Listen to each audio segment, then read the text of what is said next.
En Chine, les gratte-ciel ont le vent en poupe, mais ce type d'immeuble est aussi tristement connu pour sa forte consommation énergétique et des coûts de construction élevés. C'est pourquoi architectes et gouvernements tentent continuellement de les rendre plus respectueux de l'environnement. Reportage dans le quartier d'affaires de la capitale chinoise où des gratte-ciel deviennent écologiques. Le quartier d'affaires de Beijing est l'endroit le plus peuplé de la capitale chinoise. C'est également ici qu'on note la plus forte densité de gratte-ciel. Des gratte-ciel toujours plus hauts mais aussi plus respectueux de l'environnement. Un jour de smog comme les Pékinois y sont habitués. Aujourd'hui, on compte 12 bâtiments écologiques dans ce quartier de Beijing, mais au cours des 5 prochaines années, ils seront 12 de plus. Parmi eux, le nouveau campus de l'université de Tsinghua et derrière moi, le futur plus haut gratte-ciel de Beijing. L'université de Tsinghua érige son nouveau campus en plein cœur du quartier des affaires de Beijing.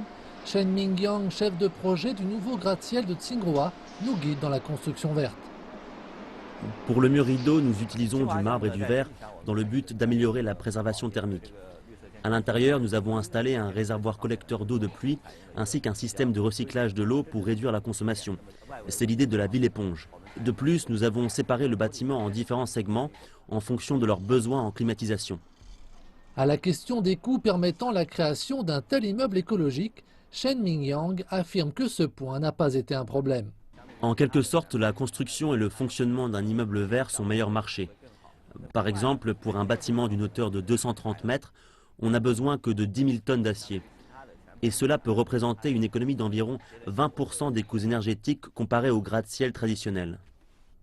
Après cette visite dans le quartier des affaires, direction la banlieue de la capitale.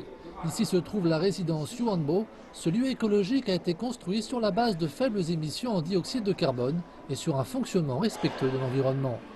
Yuan loue cette résidence et pour ce travail, on lui a décerné un prix.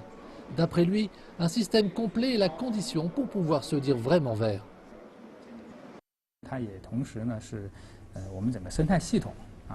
Cette résidence, conçue comme un élément d'un écosystème plus large, répond à 5 critères. Simuler un petit écosystème, une faible consommation énergétique, le recyclage des énergies, le recyclage de l'eau et des matériaux de construction écologiques. Nous avons conçu plusieurs couloirs éoliens destinés à soulager l'effet d'îlots thermiques urbains tout en améliorant la qualité de l'air. Sur le toit, nous avons recours à des systèmes de chauffage et de réfrigération solaire pour contrôler les températures du bâtiment.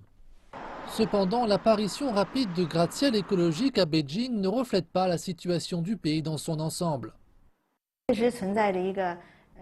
Dans la région, le développement du bâtiment vert n'est pas uniforme. La prise de conscience de la population autour de constructions écologiques est plutôt faible.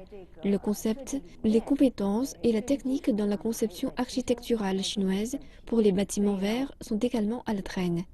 En dépit des difficultés, la ministre se montre optimiste. Il existe une large marge de manœuvre pour le développement. À l'heure actuelle, les bâtiments écologiques représentent 20% du marché immobilier. L'objectif à 5 ans est d'atteindre 50%. Mais j'estime qu'après 2020, les bâtiments écologiques deviendront une condition essentielle à tout nouveau projet de construction. On ne peut que souhaiter que ce vœu se réalise au plus vite, ainsi que l'apparition d'un ciel plus bleu.